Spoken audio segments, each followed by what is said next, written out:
de Santos extensivamente, e todos eles sabem que é, digamos, com o tempo ruim, uma situação que o piloto tem que estar muito claro o que ele vai fazer e como.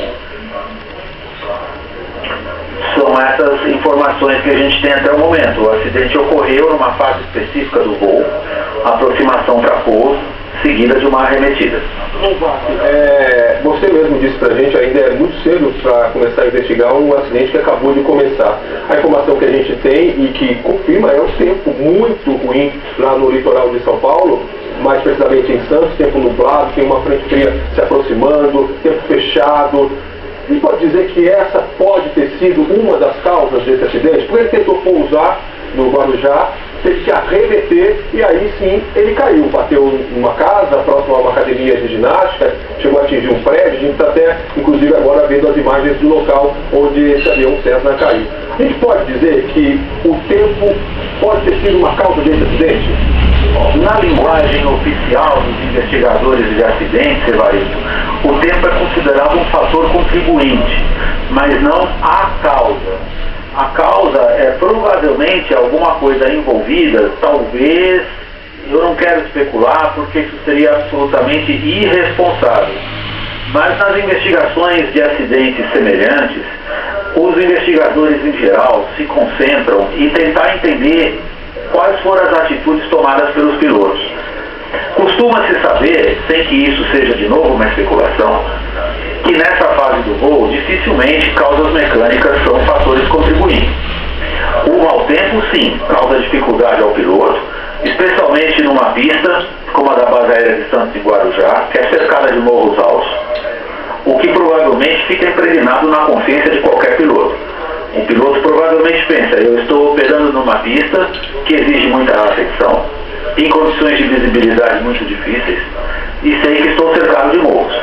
Mas isso eu estou transmitindo a você, a Evaristo, a Sandra e ao público do jornal hoje, o que são comentários informais feitos por profissionais da aviação de alta categoria, como são os oficiais da FAB com os quais eu estou em contato nesse momento. É importante assinalar nesse ponto que isto não são conclusões oficiais de uma investigação e de maneira alguma especulação. São, digamos, contribuições pessoais e espontâneas de oficiais aviadores com experiência em operação nessa pista. Se você tem um grande conhecimento nessa área, você é piloto, mas nós leigos, né, sempre ouvimos falar que um avião, quando não há visibilidade suficiente, quando não há boa visibilidade, quando há mau tempo, ele é pilotado por instrumentos. Como isso funciona? Essa aeronave, ela tinha condições de voar no mau tempo? Excelentes condições, Sandra. É um dos aviões mais modernos e melhor equipados que se pode imaginar para esse tipo de missão que ele estava cumprindo, que é a da aviação executiva. É um avião com extraordinária potência. Potência, no ponto de vista do piloto, significa sempre a capacidade de poder subir e ficar numa altitude mais segura. Os instrumentos de um avião desse tipo é o que existe de mais moderno. O piloto, sim, sobretudo os pilotos nessa categoria de aviação, são treinados para pilotar por instrumento. Eles sabem como fazer isso. Não é necessário que o piloto tenha visibilidade para fora da cabine. Para isso ele dispõe dos instrumentos que fazem com que ele vá de um lugar para o outro em condições razoavelmente seguras. O procedimento de arremetida é um procedimento de segurança.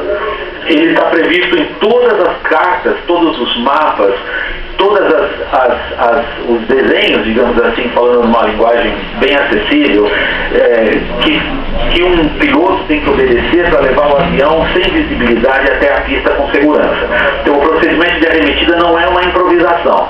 Ele está previsto para qualquer pista de qualquer aeroporto que tenha, como é o caso do Guarujá, da base aérea de Santos em Guarujá, que tenha uma carta de aproximação por instrumentos.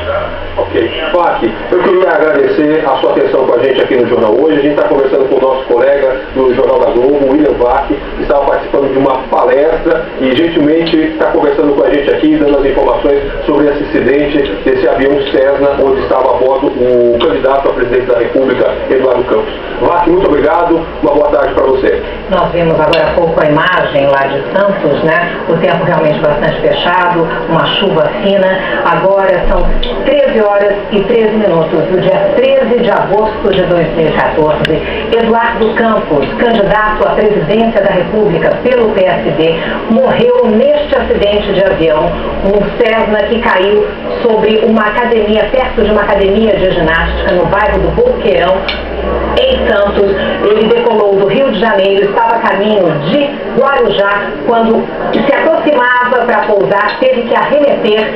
Nós mostramos agora nessa ilustração o caminho que fez o avião Cessna do aeroporto Santos Dumont do Rio de Janeiro. Ele ia em direção ao Guarujá e caiu em Santos. 7 pessoas que estavam a bordo, 2 pilotos e 5 passageiros, entre eles o candidato à presidência da República, Eduardo Campos, pelo PSD, morreram nesse acidente. Eduardo Campos morreu no mesmo dia que o avô dele, o ex-governador de Pernambuco, Miguel Arraes. Eduardo Henrique Acioli Campos nasceu no Recife no dia 10 de agosto de 1965, era casado e tinha 5 filhos. Ele se formou em Economia pela Universidade Federal de Pernambuco aos 21 anos. E assumiu o primeiro cargo público em 1987 como chefe de gabinete do então governador Miguel Arraes, que era seu avô. Em 1990 ele disputou a primeira eleição de deputado estadual e foi eleito pelo PSB. Em 92, disputou as eleições para prefeito do Recife e perdeu.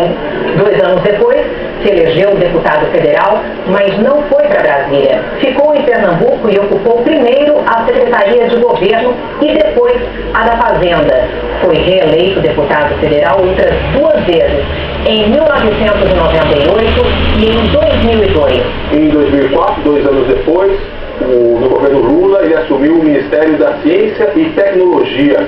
Com a morte de Miguel Arraes, em agosto de 2005, dia 13 de agosto de 2005, foi eleito presidente nacional do Partido Socialista Brasileiro, PSB, no lugar de seu avô.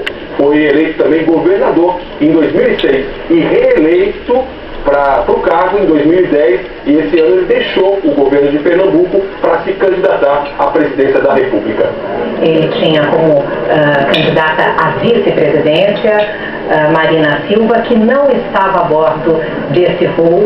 Vamos a Brasília falar com a repórter Cristina Serra. Cristina, quais são suas